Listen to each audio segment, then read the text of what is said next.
Welcome to Power Lunch, where you can get smarter over your peanut butter and jelly sandwich. This is Minnesota Center for Environmental Advocacy's live stream and podcast, where we interview our experts and program leaders who are doing work to protect and defend Minnesota's environment. And today, we're going to do some talk today about mining, one of the hot issues in Minnesota, and certainly one that's on a lot of people's minds right now as PolyMet and other mining proposals move toward final decisions about whether they can be permitted and meet Minnesota's laws and standards. So MCEA is this legal and scientific voice for Minnesota's environment. We've been doing this since 1974, and we're really pleased to have this tool to reach out to people and have a chance to have a more interactive conversation with our program experts so you can learn more about the work that we do every day. And in today's show, we're talking to Kevin Lee. Kevin Lee is a senior staff attorney at Minnesota Center for Environmental Advocacy, and he also directs our mining program. So welcome to the program. Thank you, Aaron. So Kevin, tell me a little bit more about how you got into this line of work and how you came to work on mining issues at MCEA. Yeah, thanks. Well, it was a pretty personal decision. I mean, I think like a lot of people, I read about it in the news, to be honest.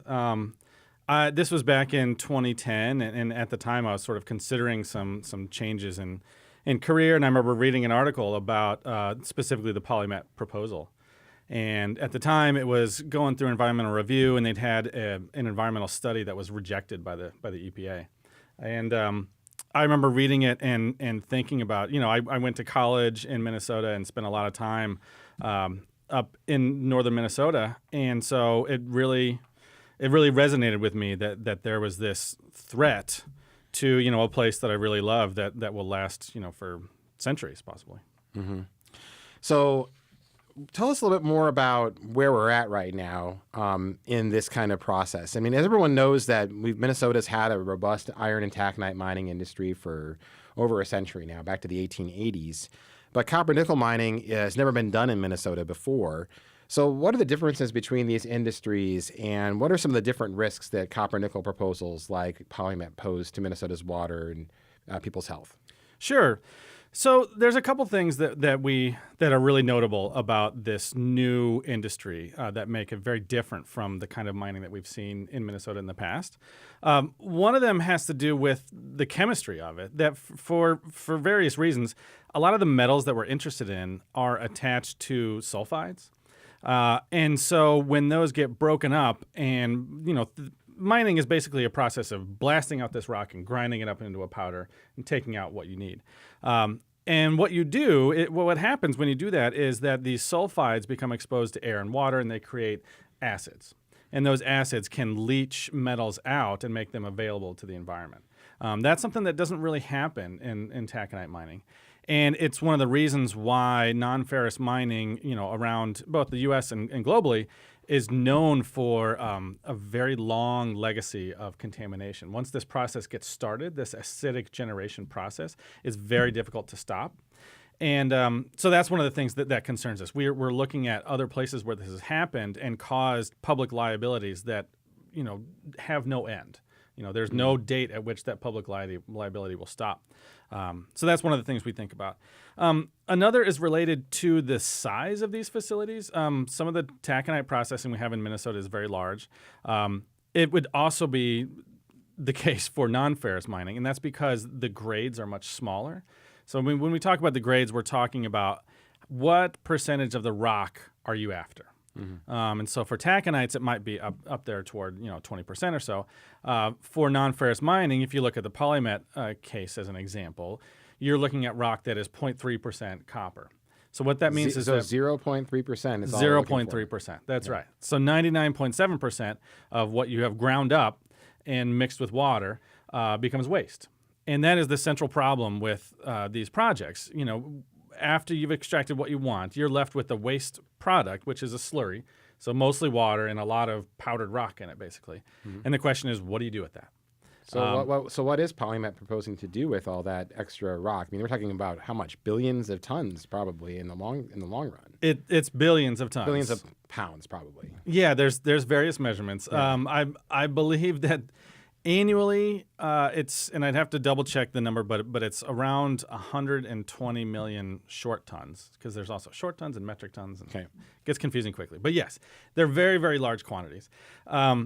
So there's a couple ways of dealing with that waste stream. What Polymet proposes to do would be to basically store it in its slurry form. So when I said the question is, what do you do with that waste stream? The answer that Polymet proposes is, well, let's put it behind an earthen berm and leave it there.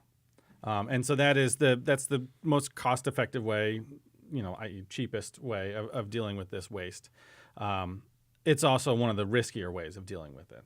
So what are the risks then? Why are you so concerned about that particular way of disposing of all that mine waste?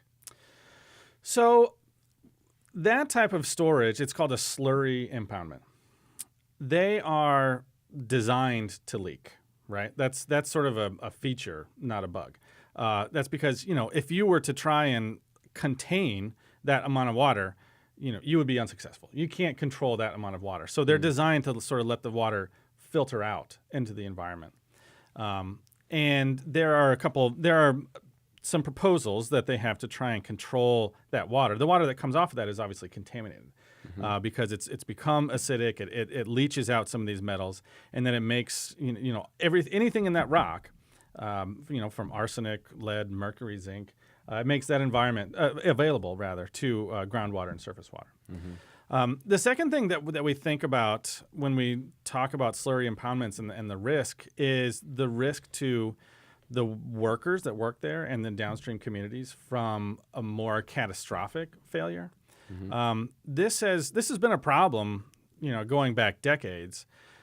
It's gained a lot more attention in recent years because there's been a couple very high-profile accidents where these tailings dams fail all at once. And so one of the most famous was a 2014 incident in British Columbia at a mine called Mount Poly. The tailings dam failed, and it's hard to describe without pictures. But if you can imagine a lake that's sort of held in place and perched up in the air, being released all at once. So if you look at an aerial photo, you can see what used to be a sort of 4-foot little trickle of a stream has been blown out by this essentially toxic lake. And there was an even more serious incident a year later in Brazil, which killed 19 people. There was a village very nearby this tailings facility that failed. It was a very large tailings dam, and it failed. And the concern is that those incidents are happening more and more often because the grades of these ores have been dropping over time, which means that you have to process more and more rock to get anything worth anything. So the waste facilities themselves are getting larger and larger and larger, and it's very hard to contain water. And when they fail very badly. So what's downstream of Polymet's proposed mine waste dam? The mine site and the plant site are both in the Lake Superior watershed. They are at the sort of the headwaters of the St. Louis River, which then flows near Duluth and into Lake Superior. So the resources and communities that would be at risk would be those ones that use or recreate or wild rice or fish from that river. Okay. And so one of the things you hear a lot from proponents of these proposals is that Minnesota has very strong standards, the strongest in the world. And I guess the question I have is that true? And I mean, it seems like Minnesota has a kind of, we're always above average attitude toward things. Sure. So how does the statement that says Minnesota has the strongest standards in the world hold up to reality? Yeah, it's pretty objectively not true. One of the interesting things that happened after the Mount Poly incident was they did a very extensive debriefing in the form of an expert panel report. It's very similar to kind of what happens with a plane crash. The NTSB will come in and say, well, what happened here and how can we avoid it in the future? And they did that, and they came out with very clear recommendations that said, you cannot store that mine waste with water anymore. It's dangerous. It's just too risky to do that. And so one of the things they talked about as a sort of best available technology is the term that they use, would be to filter those tailings first. So, earlier on when we mentioned that the central problem with mining is what to do with that waste stream that's been generated. So you can store it as a slurry. You can just pump it out onto the ground and leave it there forever. That's the slurry. That's one way of doing it. Another way of doing it would be to filter those tailings first. So you take the water out, you treat the water, just like any wastewater treatment facility would. You discharge that to, the local stream once it's been treated and cleaned up. And then what you're left with is basically a solid. So you don't need a dam at all. You put it on the ground. You're able to line it on the bottom. You're able to treat it much more like a landfill. Mm-hmm. And so that's what the recommendation was after a really tragic accident like Mount Poly was. We got to change the way we do things. And so you see states in the U.S. that have started requiring that sort of technology. We don't do that. And another thing that's happened since then, with the sort of jurisdictions that have experience with mining gone bad, places like Montana. Montana has a very long history of non-ferrous mining. British Columbia, where the Mount Poly incident happened. One of the things that they do is they have a much more robust system of independent review of the mine designs. And so if a company wants to open up a mine, they will convene a panel of mine engineers to look at that and say, so what are your performance criteria for this waste facility? What are you going to do if XYZ goes wrong? So it's a much more robust, very highly technical review. So no two mines are exactly alike. And so you see this happening in Montana, British Columbia. It's also part of the Mining Industry Association in Canada. It's called the Mining Association of Canada. Mm-hmm. Has started to implement a lot of these procedures too. They view it as integral to, developing a safe and responsible mining industry. Yeah. We don't do that here. Why? I mean, I guess so. When were Minnesota's mining regulations written down, and what kind of changes have we made over time to them? So the first mining law was passed in the late 60s. I believe it was 69, and they've never been used. PolyMet would be the first mine that would actually implement those laws. Then, the process, you have laws, then you have regulations, and the agency develops regulations that sort of more fleshes out the law itself. So we have non-ferrous regulations that were developed in the early 90s that have also never been used. It's just we've just never had a mine that's come along because these, we've known about this resource for a very long time, but it's so low grade that no one has wanted to develop it. And so we've never had to use these regulations before. Now we're seeing the first proposals. So we're in uncharted territory, really, when it comes to what these standards are and how they would be used. Exactly. Okay. I mean, if Minnesota were to really live up to this moniker, as we have the strongest standards in the world, what would we be requiring of companies like PolyMet who want to open copper nickel mines here? Yeah. I think, it's impossible to ignore this recommendation from the mine engineers that looked at the Mount Poly disaster and determined that you cannot continue to store water with mine waste. So we would want to see standards that implement that in some way. Mm-hmm. We would want to see, more robust independent review of these proposals so that, the agency that is in charge of reviewing permits, which is in our case the DNR, which is also charged with promoting mining, and then they're asked to simultaneously ensure the safety of mining. And so, an independent review process would go a long way toward alleviating some of that internal conflict that our agencies have. You would want to see much more serious financial assurance standards. So financial assurance is the damage deposit that a company has to put down in order to mine. It pays for the costs that are almost certain to happen when the mine closes. So you would want to see financial assurance regulations that, for example, prohibit pay-as-you-go scheme, which is what we would see in PolyMet, which is a financial assurance that says that we will contribute to the financial assurance if we make enough money to do it. And so you'd want to see changes to that are much more protective of Minnesotan taxpayers. I mean, in PolyMet's case, how much money is it going to take if they close unexpectedly or went bankrupt? What would be the potential liability that taxpayers would be on the hook for?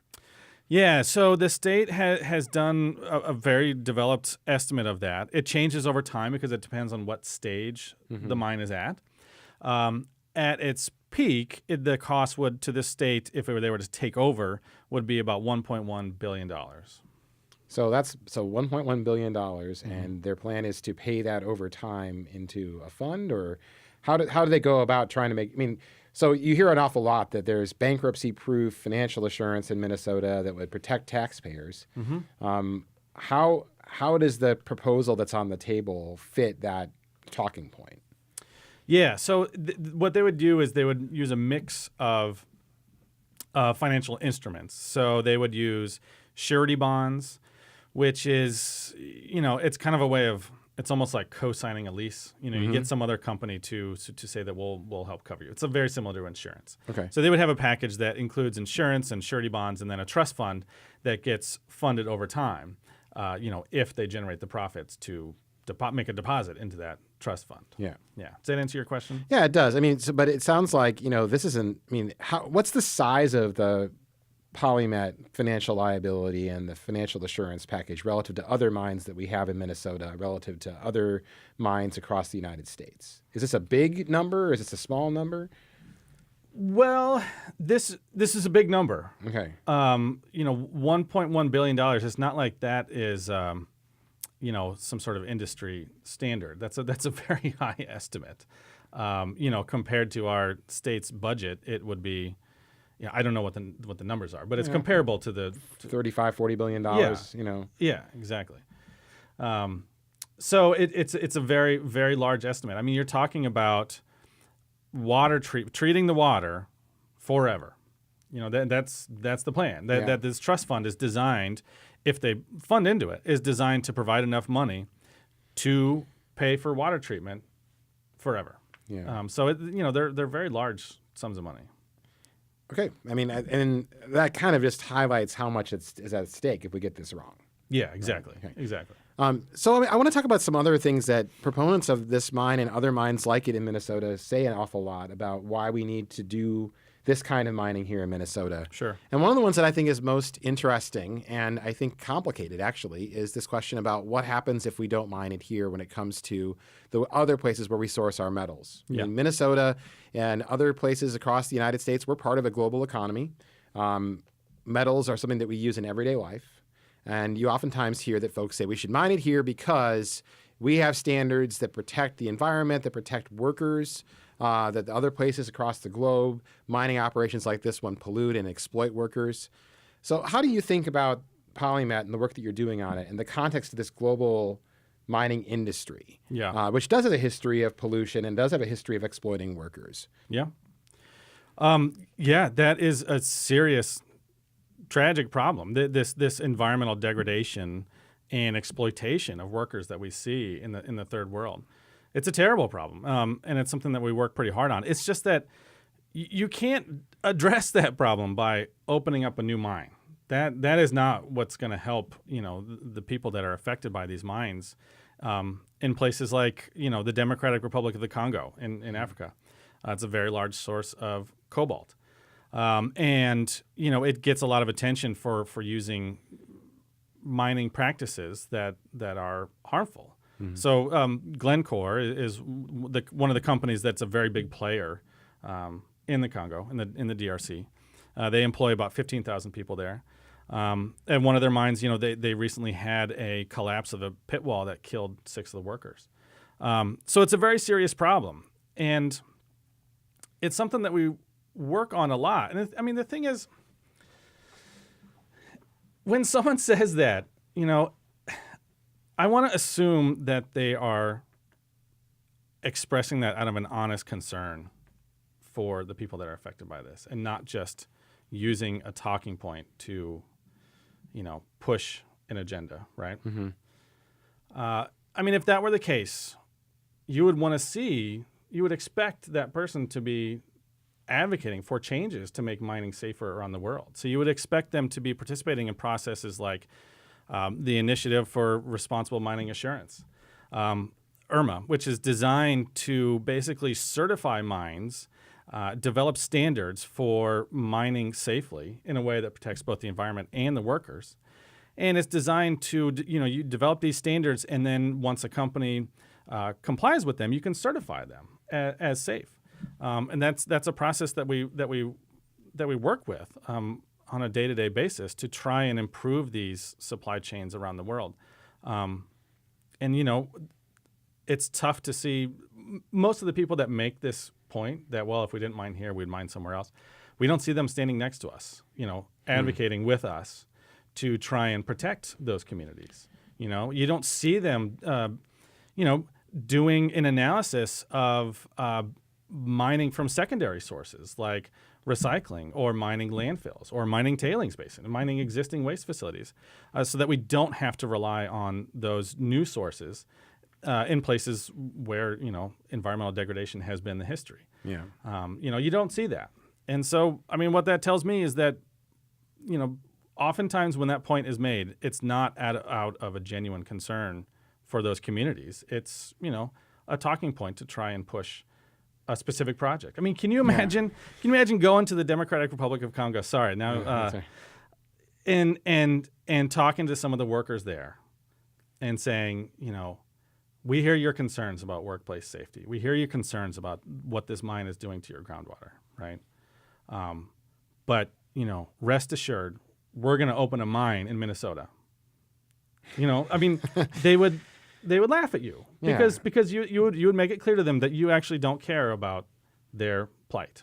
You are trying to push an agenda, you know. And we've actually talked to people that go to those places, you know, and talk to those communities. And what they say is, we don't want this to happen to anyone else. You know, they don't say, well, I'm glad you're opening a mine in Minnesota because that'll help us. That would be, you know, irrational. Yeah, and you mentioned Glencore a moment ago. I'm not sure everyone understands the role that Glencore plays in the proposals that are here in Minnesota. So Glencore is involved, and this is the largest stockholder in the PolyMet mine proposal. Can you talk a little bit more about how Glencore is connected to the PolyMet mine proposal? Yeah, so they've been the primary investor since, you know, virtually since the project's inception. And they are, you know, very likely to be either the, owner and operator of a mine that if one happened, or at least, you know, a major stockholder. To date, they've invested, you know, a few $100 million in the project. And so they are sort of the primary kind of, I don't want to use a legal term, but party of interest, you know, here. They are the main players here. A mine like PolyMet would cost $945 million to build. Right. You know, there's not a lot of companies that have $1 billion rather, lying around to invest in a mine. Glencore is one of those few companies. They're also one of the ones, you know, most associated with workplace hazards in the third world. They're one of the ones most associated with environmental contamination. And so their involvement here, you know, concerns me and should concern, you know, anyone who cares about the communities around there, including the fact that, you know, they are well known for, you know, there's an incident that happened recently at a aluminum plant in Texas, the Sherwin Alumina plant. And what happened there is sort of the MO, which was, you know, the facility, the plant was owned by a subsidiary of Glencore. The union there, they were represented by United Steelworkers. They couldn't agree on the contract, and they were locked out, even though the union said that they would continue to work as they continued to negotiate, but they were locked out. And they were locked out for 2 years. At the end of those 2 years, that company went bankrupt and then emerged out of bankruptcy, was purchased by another subsidiary of Glencore to shed all of those, they call them legacy costs. So the costs associated with paying for pensions and healthcare for those union workers and reopening the facility without, you know, using union jobs and incurring those costs. And it was devastating to those communities, you know, and you see these communities saying things like, you know, Glencore destroyed our community. Right. And so that's something that concerns me deeply. Yeah, and given the history of especially pensions and benefits that have been cut or been turned over to the federal government, slashed by 80% or more from some of the existing mines, including the Erie mine, which is the plant that they propose to reuse. It's really an interesting story. Yeah. I want to spend a little bit of time talking about some of the updates that PolyMet's now made to some of their plans. And this is a story that really I think a lot of folks don't understand, that PolyMet in the spring of this year put out a new financial study that tried to look at the potential, both in terms of profit for their proposed mine that they've put forward for permitting, but they also included some expansion and some changes scenarios, some changed scenarios. So let's talk about the first part, which is that, this study showed that basically the profitability fell from what they were originally saying, about 30% profit, to about 10% profit. What does that mean just for that one data point? The fact that it's now a 10% profit mine. Is that a really profitable mine? Is it one that looks financially secure and robust, one that can get financing? No, it's not. That was a staggering number to come out of that report. So, we talked a little bit earlier about how this is a very low-grade deposit. When the deposit, it's called the Duluth Complex. It stretches from, as you would imagine, Duluth, up into the Boundary Waters, and the ore there is very diffused. And so we've known about it for decades, and for those decades, no one has been willing to try and develop the mine because the business model just frankly wasn't there. It would have been very, very hard to make money off of it. Mining is a very risky thing to do. You are subject to commodity price swings, labor costs, and so it's extremely risky. There was a very interesting report that came out not too long ago from PricewaterhouseCoopers that looked at mine investments over the last decade and found that almost a third of those investments, about $300 billion out of $1 trillion, this is global, over the last 10 years, about a third of those investments were completely written off as losses. And so if you're in the position of, a company like Glencore and looking to invest in a mine, and you have a roughly 1/3 chance that your money is going to disappear, you demand very high returns for that investment. This is the classic investment principle, that the higher the risk is, the higher the return has to be before you will proceed. And so for mines, you see very high, for profitable mines that end up opening and operating for a long time, you see rates of return, in the 30% area, well above, something that a sort of individual investor would achieve. But that's because it costs $1 billion to sink into this mine, and you have a very strong chance of that money disappearing. Yeah. So they only invest in really strong business opportunities, which is, in the 30-40% range. So when this report that you mentioned came out in March and said that the profitability of this mine would be 10%, that was, to us, a staggering number. And to most people that invest in mines is a signal that business plan is not a viable plan. And so that's why you saw them look at expansion scenarios. Well, what would the business case look like if we processed more ore? What if we did it faster?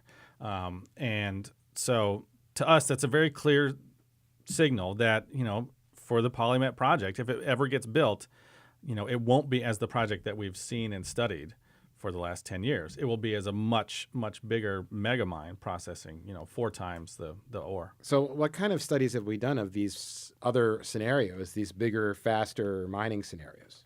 We haven't looked at it at all. When you say we, you mean like... So the state, of course, MCA looks at it in detail. The state has an obligation to study what the environmental impacts of those proposals would be. And for years, we've studied this proposal that was, relatively small compared to these expansions that we're thinking about. So, on the lines of 32,000 tons per day. Sounds very big. That has been the sort of mine design, the proposal that's been studied since the beginning. So no one has ever looked at the environmental impacts of what would happen to this area if they built a mine waste facility that stored 4 times as much waste, if they processed 4 times as much rock. No one's ever looked at that. What are some other changes that they talked about? I mean, I know we don't know a lot of details because they're just kind of sketched out, but what are some of the things that give you more concern on the environmental front about the expanded mining, the faster mining that are proposed there? Well, so one of the problems that is really concerning is that, the St. Louis River already has a problem with things like mercury. And so one of the differences that was studied in this new report, the one that came out in March that you're talking about, they said, well, what if we did a much bigger mine? We dug the pits deeper, dug larger pits, and processed 4 times as much ore. And to do that, at least preliminarily, what they're looking at is crushing the ore in the pit before they ship it off to the plant site. The plant site is about 6 or 7 miles away from the mine site, and transporting it there by a very long, 8-mile long conveyor belt. And so the concern from our perspective is that, when you crush up rock and then transport it on a conveyor belt, you deposit all of that powdered rock into the wetlands that the conveyor belt is going over. And so at the headwaters of a river that already has contamination issues, you would have this large industrial conveyor belt shipping crushed ore over the wetlands that form the headwaters. So it's a very big concern. And that dust was something that they studied. So the current plan also has to ship that ore that 6 or 7 miles. So they've already studied something about that. What do they mean? But this is a new proposal to kind of move it in a different way then? Right. So the mine plan that they've studied since the beginning would not crush that rock in the pit. What they would do is they would blast it out in fairly large chunks and ship it by railroad to the plant site. So they purchased the old LTV steel facility, which went bankrupt in 2000, and would use that facility to crush the ore. And instead, under this expansion scenario, they would be shifting that to the pit where they would crush it and sort of do a first stage crushing and then do more crushing at the plant site. So it would be a pretty substantial change. Yeah. Okay. And then but then there's also that other question of like what happens with the waste. And so they would be producing it 4 times faster than the current plans? Sure. So the mine design that they've studied since the beginning would process 32,000 tons per day. This expansion case would process 118,000 tons per day. So, roughly 4 times as much. Yeah. And would that create more jobs? No. It would just do it faster. Yeah, no, it's the same sort of workflow. You're just doing more of it. And it would play the mine out faster, I assume? It would not under the expansion case because they would be going deeper. Okay, so they would do more mining then. They'd be doing more mining in the same time frame. So it's a bigger mine that goes deeper, that does different stuff. Doesn't really create any more economic benefit for workers and it creates a bunch of environmental risks that we haven't studied yet. Exactly. That's exactly. So what is MCEA doing about that? So we've made a request to the state agencies saying, there's been a giant bait and switch here. For 10 years we've talked about this PolyMet proposal as a 32,000 tons per day proposal, and now it's become clear that will never happen. That there is no one who's going to invest $1 billion for a 10% return. They might for a 26% return, which is what you see from the expansion for processing 118,000 tons a day. So we sent a request to the agencies saying, there's been a bait and switch here, and we are about to proceed with permitting on a project that will never come to fruition without knowing what the actual impacts of the real project, which is the much larger or accelerated one, has been. So we asked them to take a look at that, and they said no, that they said they would not do that, that if PolyMet made a permit application for a different mine, then they would look at that. And so we appealed that, and we'll be arguing that in the Court of Appeals. When will that happen?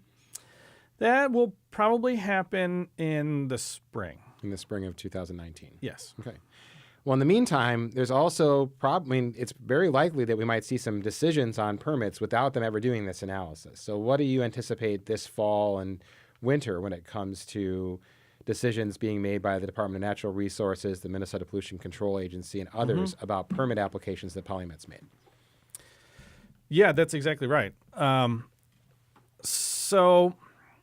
We'll be evaluating all the options, basically, is the short answer.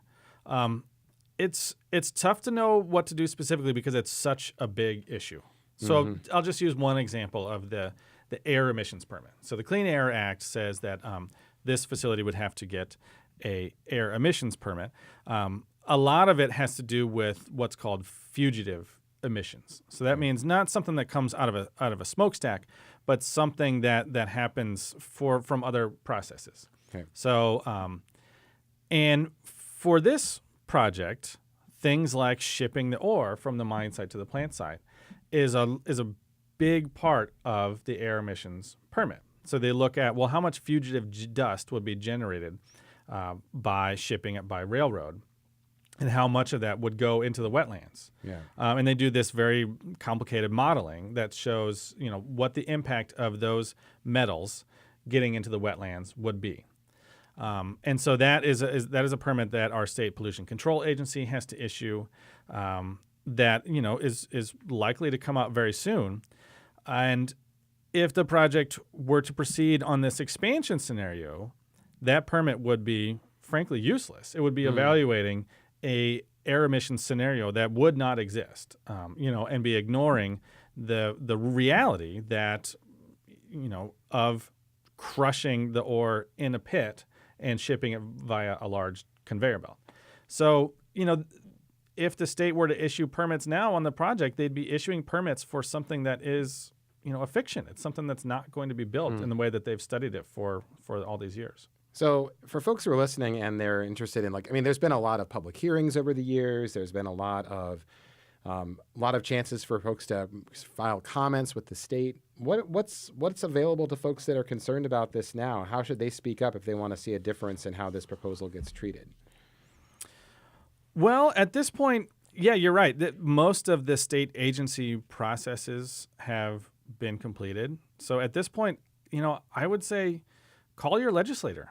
Tell them that you're concerned about the fact that this project that we've talked about for years is not going to happen the way that they've said it's going to happen. That is, I think, the most powerful thing that a person can do is to talk to their legislator directly and tell them that they're concerned about this.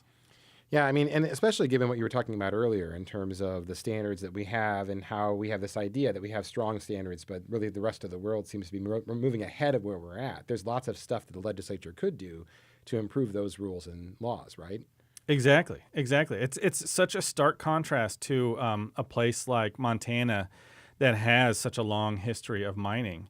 And it's not an anti-mining state by any means. There's tons of mining there. It's a very large part of their economy. It's also a very large part of their public liabilities. There's 18 Superfund sites in Montana, and 13 of them are mining related. So the difference is that they have to pay for those liabilities every year. And so the politics of it is very different. It's easier for them to pass mining reforms because they have experience with what happens when you don't do that. Yeah. And that's just something that we don't see in Minnesota. Yeah. Well, this has been a great conversation, Kevin. I really appreciate the time to talk about the Minnesota Center for Environmental Advocacy's mining work.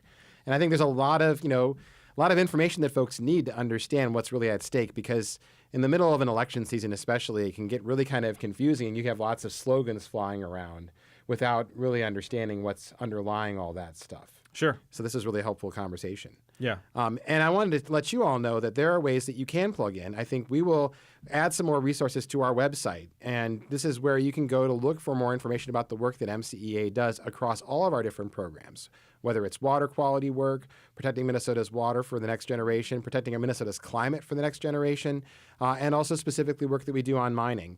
And you can find out more information on our website at www.mncenter.org. That's www.mncenter.org. And you can also make a donation there to help support the work that Kevin does and the other work that MCEA does.